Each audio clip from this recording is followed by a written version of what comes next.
Good morning, Lifestyle is Healthers. It is 11 o'clock, it is Friday, and it is coffee time live. I hope you have got your brew with you, folks. I am so delighted and excited to bring you my guest today. It is the amazing, the wonderful spiritual healer and tarot coach that is Joshua Arbery. Welcome, Joshua, to Coffee Time Live. Hello, everyone. Brilliant. Now, Joshua, tell everybody where we met and how we got chatting about what you do, and then just expand on exactly what you do to our wonderful listeners. Okay, so we met on 4N, good old networking. Yeah. And yeah, I think I just sort of felt drawn to your energy because you've got a nice, very vibrant energy. And I think we just sort of clicked with that. Yeah. And yeah, we had a good chat on that. And yeah, I know you were quite interested in things like my tarot and other bits like that. So, and yeah, one thing led to another. And here we are. Now you've got me. Yeah, So, we had some amazing conversations, didn't we? Just really short ones. And as you said, that you were drawn to my energy, I was drawn to your energy. And a lot of what you do is about energy and spirituality and so on. So I'm sure that just like I did when we first started talking, there's all kinds of misconceptions around spiritual healing and around tarot. So do you want to take the floor? Tell people what it actually is and how it can help them. okay, so I'll start with tarot because I've got my cards next to me. This is all the deck is. This is a very colourful deck. It's quite a useful one. So they've all got their own images on them. One's upside down, but each of these will mean a different thing. And basically how they're used in spreads. Why are all the dark ones coming up? Where's something? There we go. So yeah, they are cheerful as well. But yeah, so they all have their different meanings. So how I use it is in coaching. So I take someone's situation, or it could be an event, or something about their lifestyle which they might be struggling with. This gives me a tool which I can use to break it apart, have a look at everything that's going on around them, whether it's their strengths, their blocks, what their goals are, and then it helps me give them a path forward in which they can move. So Fantastic. I use that for the coaching, and then the spiritual healing, which is how I got into all of this. So I do things like Reiki, I do crystal healing, and a couple of other bits as well. And it's really interesting that you can use healing also to read people as well. So I found giving treatments. I don't know, I've had one person, I've walked down one side of them while I'm healing them. They felt someone else walk by the other side of them, and I haven't even been that side. Wow. It's amazing. But then just someone's still trying to come through to them to connect with them. Right, that's incredible. So in Reiki, because obviously I do Reiki as well, and there's definitely when you explain to people what it is, it does sound a little bit bizarre and a bit woo-woo, doesn't it? But you do get the energy from the person's body, and you, as the practitioner, are the vessel, and your energy is channeling through. So you've obviously got this incredible connection with the spiritual side of things that allows you to really connect on a different level with people. And what I loved about when you were telling me about how you used it in coaching is it just makes so much sense because people actually choose their cards, don't they? They actually, yeah. And so you can tune in to what comes up and how that actually reflects either what is going on or what potentially they could be aiming for. So tell us how you use it to help people with kind of getting their life into some kind of order, because that's kind of what you really excel at, isn't it? Yes, definitely. So the way I sort of connect with people's energy, it's the same as sort of just even talking to someone. Because I mean, we are all made of energy ourselves. I mean, so the sound, that's energy. We can hear each other. Sight, that light is energy. We can see each other. So why can't we feel each other's energy as well? And when you read, you're taking that person's energy on, and it's that energy that picks the cards out. Yeah. And that energy is also what I find gives the card its meaning. So Right. you can have sort of, say, a base meaning for a card, which is essentially what I do. I've got sort of, say, let's just say a couple of keywords for each card, Right. but then that energy guides me to which meanings it is. Sometimes it can be something completely different, and this is why sometimes when readers do actually read, they're saying stuff which doesn't make sense to them. Right. Because it's not our energy. It's Right. that client's energy. So That must be incredibly interesting for you as the it's, practitioner, as well as the person actually really understanding that it is purely for them. yeah, definitely. Yeah. The really interesting thing I find is after I've given a reading, I've let go of that client's energy. And so, not even about 5 minutes after, I've forgotten pretty much everything I've said. I could probably guess what I've said based on the cards in front of me. Right. But because I've channeled that energy and then given it back to where it needs to go, Amazing. I'm just that channel, that vessel, as you said. So that's it's not mine to have. So I've given you that energy. That's brilliant. Have your energy back, and I can't remember a thing because it's not the. I suppose this is why people think it's a bit woo-woo because it's sort of it's almost not me saying it. Right. It's sort of almost their own intuition, their own guides, if you will, Mm. who are actually communicating. It's just through me.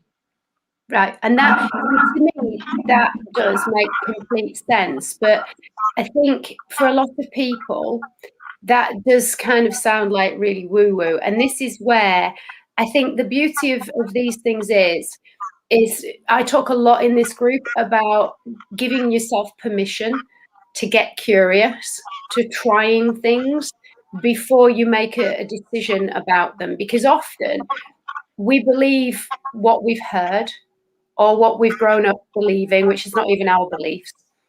But when you actually experience these things for yourself, that's when you can actually properly make your own mind up, isn't it? And just tell people about how they can expect to work with you, because it's not all like kind of close the curtains in a dark room and setting it all up, because people have these ideas, don't they, of how it's all going to be, and you're all going to be in a cloak and it's all going to be kind of all secretive.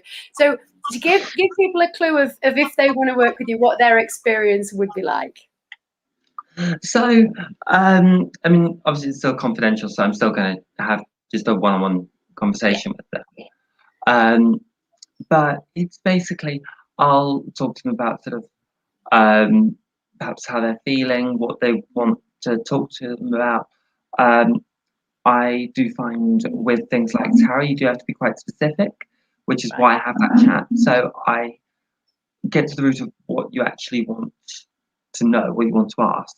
Because then, if I do say, let's say, how's my relationship going? Right. It's such a broad question. Yeah. Whereas if you're thinking, is he going to propose to me? Right. And then I can go much more of a specific question. So I can then ask something more along the lines of, is this going to be more long term? Is this going to end up in marriage or engagement or something like that? Right. So I can hone on what they want to know. So the more specific a person can be with what they're wanting to know about, the more likely it's going to be that you're going to be able to really properly channel into the energy and be able to do a really good reading and a clear reading for them. Is that correct? Essentially, yes. And that's why I have that chat with them to open them up properly. Yeah, They brilliant, can brilliant. answer. And then if they kind of get the reading and it brings up something else and their mind kind of goes off to another area, can they kind of bring that in and ask you about that as well, or do you try and just stick with looking at just one thing at a time? Well, perhaps that one thing is subconsciously affecting what they're asking about. Right. So, yeah, so I don't know, they're being proposed to, and I don't know, something about anxiety or depression comes up. Well, Yeah. there might be a reason that's in the equation as well as being proposed to. Right. So, because I don't know, you might have a massive social anxiety, and you feel like if they did propose to you, it would be in front of loads of people. So Yeah. you'd need to look at that anxiety Mm. as well. Right. So it's all linked in some way, even if it doesn't seem clear. Right. And this is the beauty of it, isn't it? Because you can see where the links come in, even if the person who is talking to you can't necessarily see those links. So if you like, you can kind of fill in that gap for them. And this is the joy of working with somebody like you, isn't it? Who can make this stuff seem very clear and very simple, even though you as the person asking the questions might feel that you're kind of going all over the place. It's all for a reason, isn't it? Definitely. Fantastic. But yeah, this is why. Go on. No, go on. Let's carry on. But yeah, this is the reason why I get the random bits as well, because they don't make sense to me, Right. but I've been told them for a reason. Yes. And so if that then triggers something with them, or rather brings something up, and then that could still be related to what I'm reading about. Right. And that's why it's so interesting, because it's a proper coaching relationship, isn't it? It's the kind of talking about it, and this is what's happening, and this, you're sharing with them stuff that will have meaning to them. And from there, then you both explore where that might take you. And that's what makes it really a fascinating journey. Now, you also really do help people with things like anxiety, don't you? So tell us sort of what got you into that kind of thing, and if people are, because now is a really interesting time, isn't it, where we are going back out again, and I think there's very much a split of people absolutely delighted and can't wait, and there's a number of people who are really not quite sure how they feel about it, and are obviously quite anxious about going back to whatever normal or is. So tell us how you help people with anxiety and what got you into being able to do that. So, firstly, I'm an anxiety sufferer myself. Right. I've had anxiety for as long as I can remember, and there's always that sort of feeling of it there, Right. and I do feel like it's something that people don't always. I can't speak. How I don't know. My tongue isn't working at all today, so people don't always realise how many people have it, because it's often the bubblier ones, the more energetic ones, like me. I mean, sort of over the past couple of weeks, it's getting hot now. I've been really bubbly and excitable and extroverted, and I've just been all over the place. Yeah. And yet, I'm okay from this now, but because of my anxiety, I had a breakdown last week. Right. Now, just so okay, I've had that, but then that let that energy out that I don't need. Right. So it's using things like my own experiences and things like that, which I use along with the healing, that I can use to actually help people with things like anxiety or depression or other things like that. And this is where, because you actually can speak the language, because you understand what it feels like, and so you can also then help them in that way to feel much more comfortable talking about it, because as you've said, it's something that, people are embarrassed about sharing, aren't they? Because and often it's very much hidden behind putting on this mask of everything's fine and everything's wonderful and I'm full of the joys of spring, and then you just absolutely are exhausted and break down. But I love the fact that what you brought up there was, instead of being scared by a breakdown, you just shared with us that you would told yourself, well, that's okay, because it's just letting rid of the energy that you don't need anymore. And I absolutely love that, because people panic, don't they, about feeling that there's something wrong with them, but actually you've just described that as being a natural part of that process of anxiety that you go through when you've been in a state of not hyper, but really busy, really full of having to show what you can do and do a lot of talking and being present all of the time. It's hard work, isn't it? It is, yeah. And so you just kind of told people it's okay to have that breakdown. So if you want to just kind of chill out and just relax, and kind of get yourself in a space where you feel good about you, and obviously rechannel your own energy, what do you do? So, I mean, meditation, stretching always helps. Just to, I don't know, get some incense going or smudge the room with sage or something. Um, Sometimes I just pull a card and just see how I'm feeling. Or if I feel a bit down, I'll pull a card and just go, okay, how can I make myself feel better? Right. And do things like that. I mean, so obviously there are some days which you do just crash. Everyone gets, and I think that's what needs normalizing as well. I agree. Yeah. I've noticed quite a few people. I know the front they put on is just constant buzz, buzz, buzz, buzz, buzz, and that's great. But what happens when you're off camera, or what happens when you're away from people? Yeah, exactly. That's the interesting bit. I agree. That's the bit that almost I want to see. I don't want to always see people buzzing around. It's brilliant for an energy boost, but it's people opening up about that vulnerability that they have, Yeah. and then perhaps how they overcome that, and that's where the healing work comes in. Absolutely. You've just mentioned some really good tools that people watching or listening can utilize for themselves, because everything that you shared there is available to anybody, isn't it? Just tuning in and asking, what do I need? What do I need to do for myself today? Listening to music, burning some incense, or just like being in a space where you can just feel relaxed. And smells are wonderful. Music and sounds are also, aren't they, really helpful and really powerful. So what do you do for fun then? What do you do when you're going out? What lights you up and makes you laugh? Oh my word. So,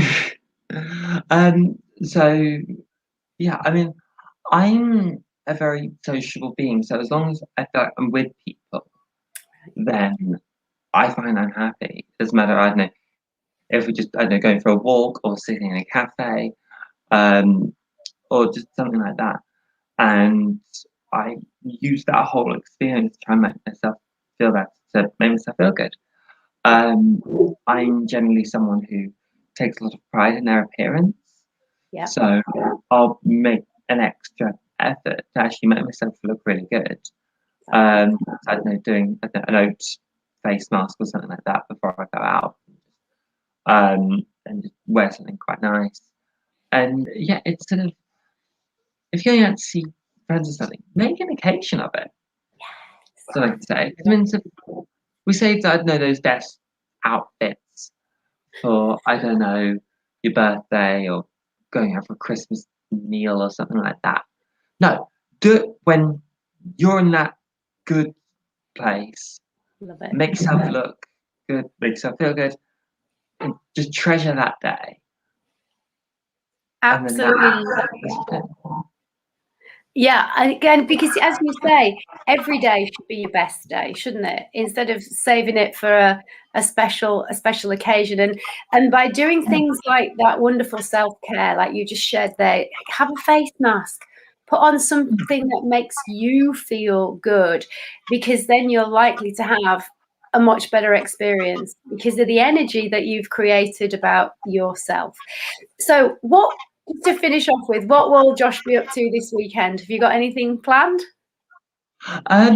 Well, I'm in the process of moving, so most of the weekend I'm probably going to be moving my stuff over here. Wow. So yeah, I've got that to do. I do miss my plants a little. I'm currently in a room without plants, and it's not the best feeling in the world, I have to say. But I will get those back because I do Right. need my medals. But yeah, just mainly getting my stuff back and moving my stuff over. I was going to say that in itself is a very, very stressful task, but It's a very rewarding one. When you've done it, you will definitely just be like, yeah. And then when you're in, you can start to do the important little bits, can't you? That actually make it feel like your space energetically I already have. and spiritually, which that's where the fun bit comes in. Yeah. We have to do the foundations and the hard rubbishy bit first, don't you? Exactly, yeah.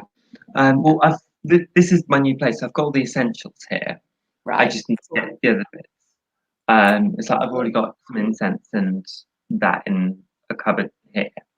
So yeah, I can Perfect.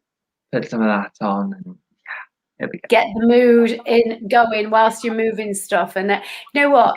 All of this stuff makes such a difference. And it's the little things, isn't it? It's the little things that we do each day that allow us to connect that little bit more to our true selves. And just to really realize that ultimately we are all energetic beings, and we need to really just embrace that little bit more. So if people are intrigued by our little chat and they want to have a reading with you or find out more about some spiritual healing, how do they find you, Joshua? Where are you hanging out on social media? So I have got my Facebook and my LinkedIn page. Great stuff. At the moment, every Tuesday night, I'm doing these tarot gatherings. So if you want to learn more about tarot yourself or develop your intuition, they're great to come along to. There's a meditation in there, and we'll just go through some cards and see if we can develop those meanings. Oh, wow, So, that sounds great. So yeah. we'll put the links to that and where to connect with you on Facebook and LinkedIn above this video, folks. So if you do want to get in touch with Joshua, you can do that just by clicking on the links. I just want to say thank you so much for being my guest today, for giving me your time, especially when you've got so much going on with you moving. I really do appreciate it. And once again, take care of yourself. Listeners, watchers, please do. If you're watching this on replay, please put #replay. If you have any questions, Joshua and I will keep an eye on the feed. And if there are specific questions that you want to ask him, I will make sure that he sees them and he will reply to you personally. But I really do suggest that you connect with him if you want to know more, because you will have some great conversations and you will absolutely have your eyes open to amazing possibilities for yourself. Joshua, thank you once again. I'll speak to you really soon. Bye, folks. Thank you for having me. Bye.